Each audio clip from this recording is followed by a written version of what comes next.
সৃষ্টি করেছেন, সুন্দর করে সৃষ্টি করেছেন। মানুষের সাথে সৃষ্টি সুন্দর পৃথিবীর বুকে আর কেউ হইতে পারে না। আমার ভাইরা, আজকের আয়াত কারিমার আলোকে আল্লাহ রাব্বুল আলামিন বলতেছেন, ইত্তাকুল্লাহ, ঈমানদারেরা আমি আল্লাহকে ভয় করো। আগামী দিনের সম্বল কি জোগাড় করেছো তা নিয়ে তুমি চিন্তা করো। আমরা যত চিন্তা করি না কেন, যাহা কিছু পরিকল্পনা করি না কেন, ভাইরা মনে রাখবেন আল্লাহ বলতেছেন, বান্দারে যত পরিকল্পনা করবারে বান্দা, আমি আল্লাহ রাব্বুল আলামিন হইলাম উত্তম পরিকল্পনাকারী। জুড়ে কোন সুবহানাল্লাহ। পৃথিবীর জমিনে এমন কিছু নজির আছে, আপনি একটা বিল্ডিং বানাচ্ছেন, অনেক পরিকল্পনা করে, মনের ভিতরে অনেক আশা আকাঙ্ক্ষা, বিল্ডিং কিভাবে সাজাবেন, রুমগুলি কিভাবে হবে, বাথরুম কেমনে বানাবেন, কিভাবে কেমনে কি করবেন, সমস্ত পরিকল্পনা করছেন। পৃথিবীর জমিনে এমন কিছু নজির, এমন কিছু ঘটনা আছে, বিল্ডিং কমপ্লিট করেছে ভাইরা আমার।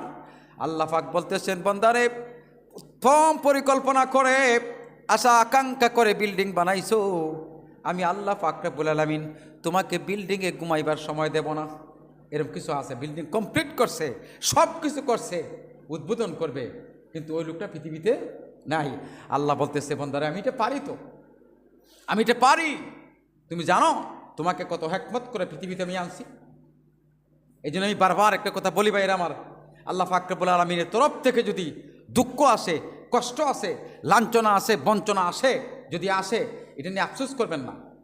আল্লাহ শুকরিয়া আদায় করবেন, আল্লাহ নিয়ামতের শুকরিয়া আদায় করবেন।